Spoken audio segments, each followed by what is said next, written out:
Hello, friends. Welcome to November. It is a little chilly today. We had our first snow in my town today, which I knew was coming, but still, it's a little bit of a shock to see how much snow is actually there. I think I wanted to pop on here and say that I'm going to try something a little bit different for November. I need a little bit of a break from, the constant putting up of vlogs every week. So I think what I'm going to do is I'm just going to film when I actually finish a book or if anything exciting happens that I want to film. And then see if I can either get it into a monthly vlog at the end of the month or at least split it up into a 2-week vlog. So we'll see how this works. I thought I'd give it a try, just to give myself a little break from needing to get a vlog up every week. And also I need to start filming some more sit-down things. And I probably should try to do that in November and maybe get them up in December. So yeah, I just need to tweak my schedule a little bit. So I just wanted to pop on here and tell you what this vlog is going to be, and I will catch up with you whenever I have finished a book, which I actually have, but it's a novella. So I'm going to wait till I finish the first full book in the series, because this was like a prequel novella. So I will talk about both of those books whenever I am done with the first in the series. Okay.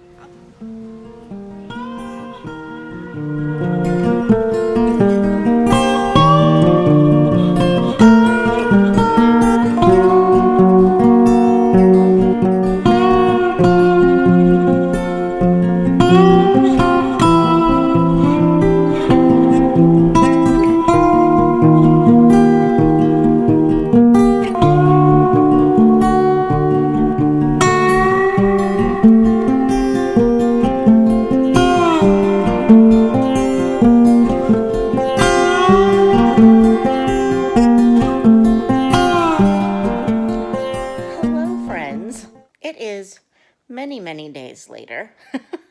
I have been really bad about filming this whole month so far, and it is now the 12th of November, and I'm just now getting on here to tell you about the couple of books that I've finished so far this month.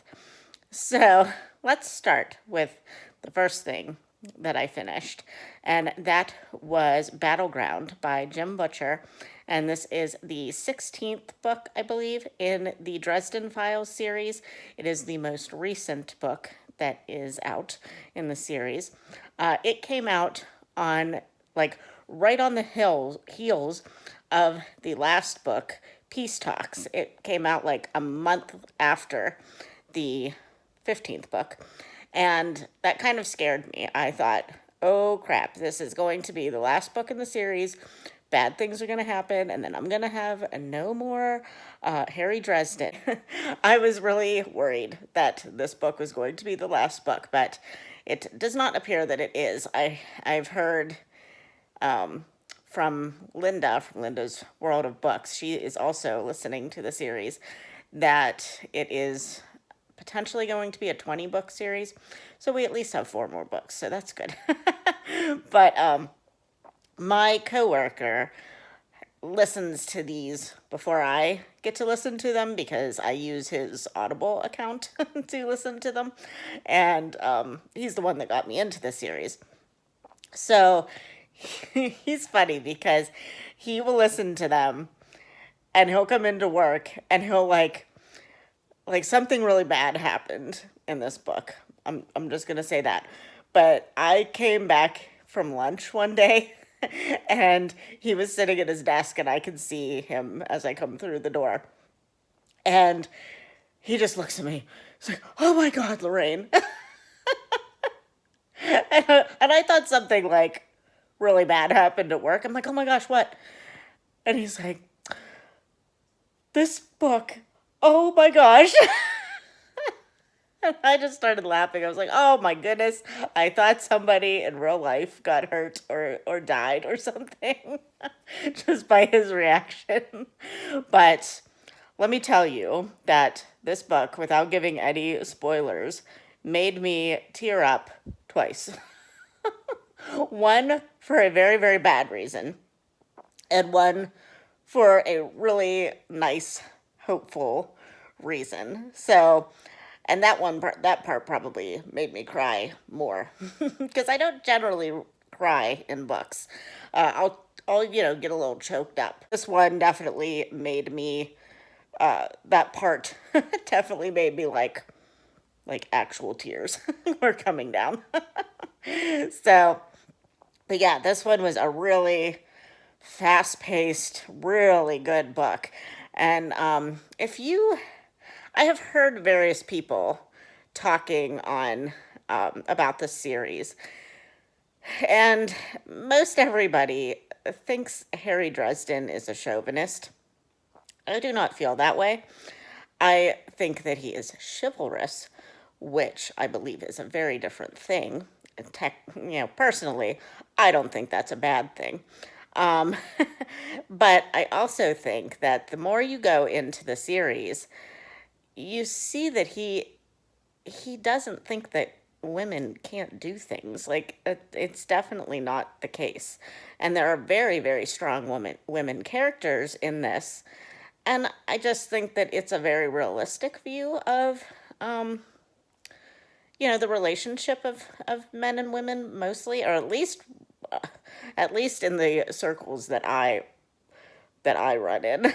So I don't know. Maybe that's not the circles that most people run in, but anyway, I don't think that Harry is chauvinistic at all. I think that he has a lot to learn, and I think that he does learn it throughout the series.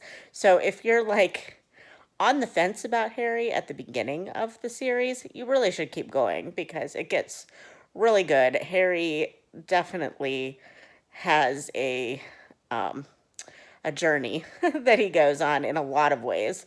So, yeah, I think it's a really good series and I highly, highly recommend it. Oh, but the one thing I will say, and that was not the case in this book, you know, surprisingly, but there's usually some kind of sexual content in almost every book, but it's not like pervasive throughout each book. It's just like one or two scenes here and there that are pretty sexual, at least for me. But this one actually did not have any of that, so that was refreshing. But it is what it is. But that's just something to possibly be aware of. But okay, so that was a long review. So I will come back a little later and tell you about the second book that I read. Hello, friends. Now I am in my car. It's a little while later, but only a couple seconds for you. And I will talk to you about two other books that I finished, one right after the other, because one was a novella that was like a prequel to a new cozy mystery series that I have started. And so the novella that I read was called Trouble is Brewing by Ellie Alexander, and it is a mashup between her, I think it's the Bake Shop mystery series, and her newest series, which is the Sloane Krause mystery series. So in this one, this little novella, you meet Sloane Krause for the first time, who will be the protagonist in this upcoming series, but you get it from the perspective of Jules, who is the main character from the Bake Shop mystery series, I believe. If that's not right, I'll put that. I'll put it below. But yeah, it was a cute little novella. Nothing really big happened. A keg went missing because the Sloane Krause mystery series involves a brewery, and Sloane Krause is a brewer. So it involves like a brew fest that Jules attends, and she meets Sloane, and then one of Sloane's kegs goes missing. So it's not like a huge, like, big important mystery, like there's no death. And ends pretty quickly because it's just like I don't even know if it was 100 pages. I listened to it, so it was not that big of a deal. But, and then, so it was just like a nice little introduction to Sloane and kind of her family. So then I went right into reading Death on Tap, which is the first book in the first full-length book in the Sloane Krause mystery series by Ellie Alexander. And this one definitely had death, obviously, because it's called Death on Tap. And this one is, we follow Sloane, and she has left the family business for personal reasons, the family brewery. She still is involved with them, but she has gotten her own job with a new microbrewery in the town of, oh gosh, Leavenworth? Yeah, Leavenworth, Washington, which I should say, I am reading these books with my friend Amanda from her Pacific Northwest Washington life, because Leavenworth is near where Amanda lives. And we had been buddy reading a book series that is set near where I live. So now we've switched gears because there's only 2 of those books out. So now we've switched gears to reading a series that is near where Amanda lives. So, and I really need to go to Leavenworth, Washington, because it sounds really awesome and beautiful. Unlike Denora, Pennsylvania, which is the place where we read about for where I live. That is not a tourist destination. I wouldn't recommend it. So, but Leavenworth definitely is a tourist destination. So, but I really enjoyed this book. And sorry, somebody was coming across. I didn't expect somebody was walking in front of me that I didn't see coming. So, anyway, I really enjoyed this book, and I'm excited to continue to move on to the rest of the series. I'm always into finding a new cozy mystery series, and bonus points if it involves beer or wine. So I'm very interested in this, and the characters in this series are really interesting and pretty well rounded for a cozy mystery series. So I like it a lot, and there's like a lot of little internal mysteries. So I gave that one probably 4 stars, I would say. I didn't really rate the novella because it wasn't really long enough to feel like I rated stuff. Novellas for those kind of things are just kind of like throwaway sometimes. But it was a nice little introduction. So yeah, so that's what I have read so far in the month, and I will return to you when I have finished something else, which might be a few days from now. But I will talk to you later, friends. Bye, friends. I am back. It is November 18th, so I don't remember when the last clip was that I filmed, but it was quite a few days ago. So in that amount of time, I have finished another 2 books, so I will tell you about them briefly now. So the first one of the 2 that I finished was The Strange Case of the Alchemist's Daughter, and this is by, okay, I just wanted to make sure that I was going to say the right name, Theodora Goss. This is I think it would classify as YA, and I wouldn't, it might be horror, but it wasn't super gruesome. Anyway, this is a fantasy historical fiction type of a thing set in the Victorian era that follows Mary Jekyll, who is the daughter of Dr. Jekyll from Dr. Jekyll and Mr. Hyde. And Dr. Jekyll has supposedly died when she was very young, and her mother has recently died, and by some very bad misfortunes, she is now left penniless. Mary is. So and then she also finds some letters and just different evidence from her mother's will and her personal effects from the lawyer, who that suggests that um, things are not what they seem. That she, Mr. Hyde, I should say, this is hard to kind of describe, but Mr. Hyde, who is supposedly an associate of Dr. Jekyll, has somehow become even more intertwined with the Jekylls. And Hyde is, oh, and I should say, Hyde is wanted for a murder, and they have not been able to track him down for many years. So, in this will and in the financial statements of her mother, she finds out that there are some uh, ties still with Mr. Hyde. So she goes off to find out what's going on, and in that journey, she finds Sherlock Holmes and Dr. Watson, and she finds a cast of characters who are considered monsters. And they're very nice women, but they have some interesting qualities that maybe suggest, well, definitely suggest, that they were created by some of literature's most famous mad scientists. So there you go. That's what I'm going to try to say about this, but it was fantastic.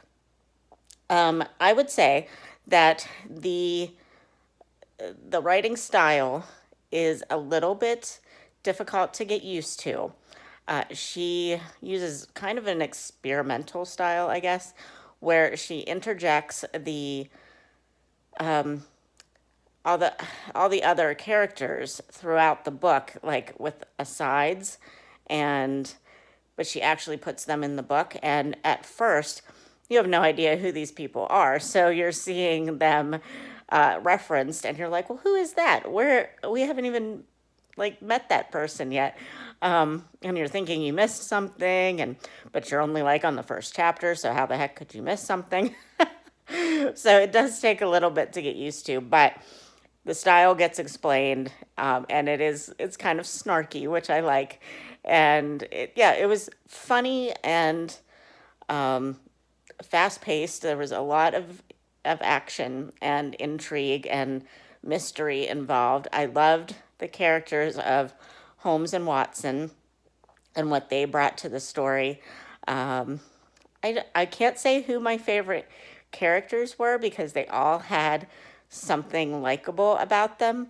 Even the character of Diana, who I won't say who she is, but she was definitely the crabbiest of the girls. And some people in our group, which I should say this was the group read for the Fall into Reading Challenge, our final group read.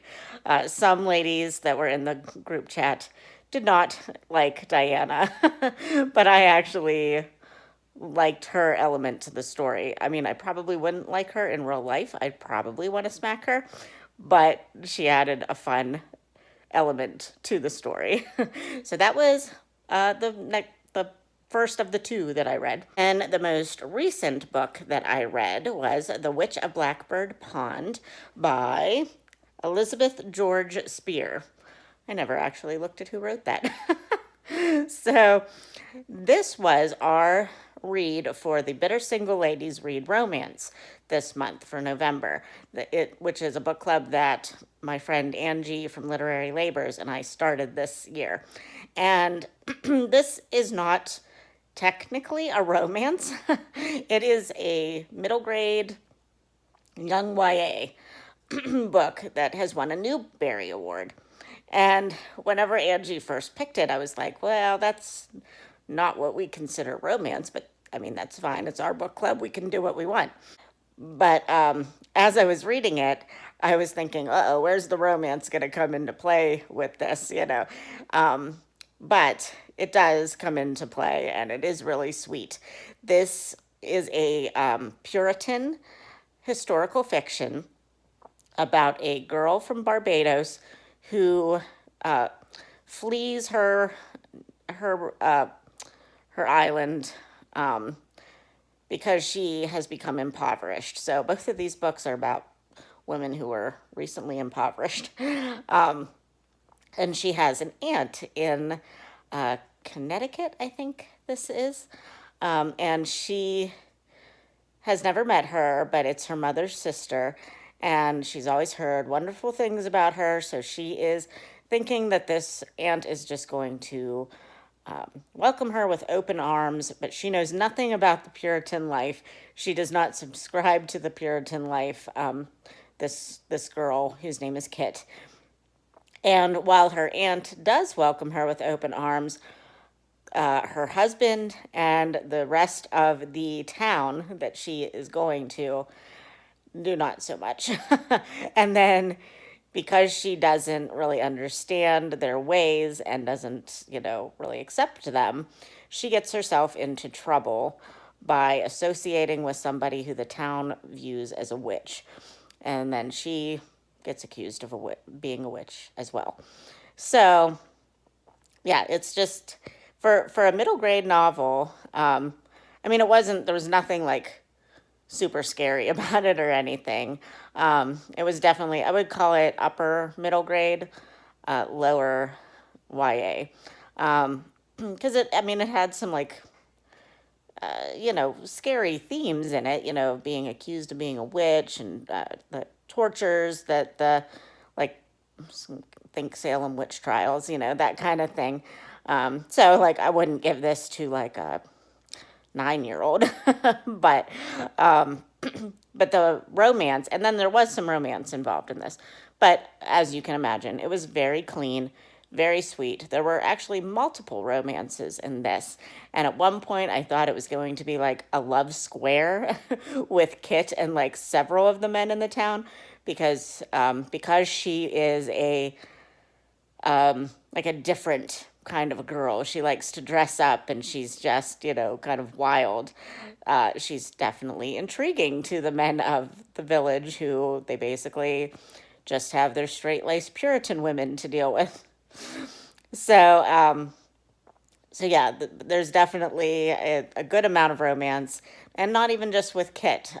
She has cousins that she lives with, and they are of marriageable age, and they have a lot of different issues with the men in the town as well. But it all comes together in the end, of course, because what would a romance be without everybody getting their happy ending? So, but yeah, so those were the 2 books that I finished this week. So this week I am still reading 11/22/63 with my friend Krista over at Books and Jams, and we are really enjoying it. It is by Stephen King, but it is a sci-fi, historical fiction, fantasy type of a thing, so it's not even a horror, but there's definitely some gory elements to it, so it's still Stephen King-esque. But it's okay. It's gross, but, not all of it is. And there's even some romance in it. It's lovely. So I'm really enjoying that. And there better be a lot to it, because it's like 1,000 pages. No, it's like 800 and some pages. But I'm listening to it on audiobook. So, and then I've also started reading When Calls the Heart with my friend Berna from Berna's Bookish Adventures. And that's not going to take us very long, because it's a short Christian romance. So, but it's the first in a series, and is what I think it's a Netflix show is based off of. I'm not sure. I have never actually watched the show, but I might after reading this book. So, so yeah, that's all I've got at the moment. Hello, friends. It is November 20th. And I think that I am just popping on here to end this portion of my vloggy style wrap-up video and make it a part 1. And then I will make a part 2 video for the second half of the month. I mean, I know we're a little bit past the midway point in November, but I think that would just make this a lot more palatable.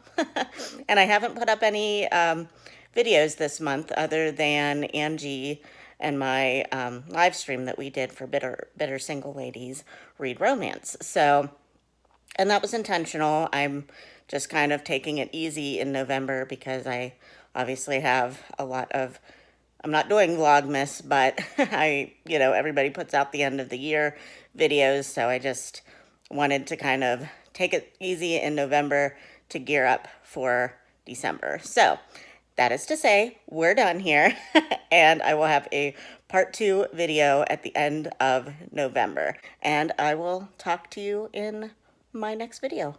Bye, friends.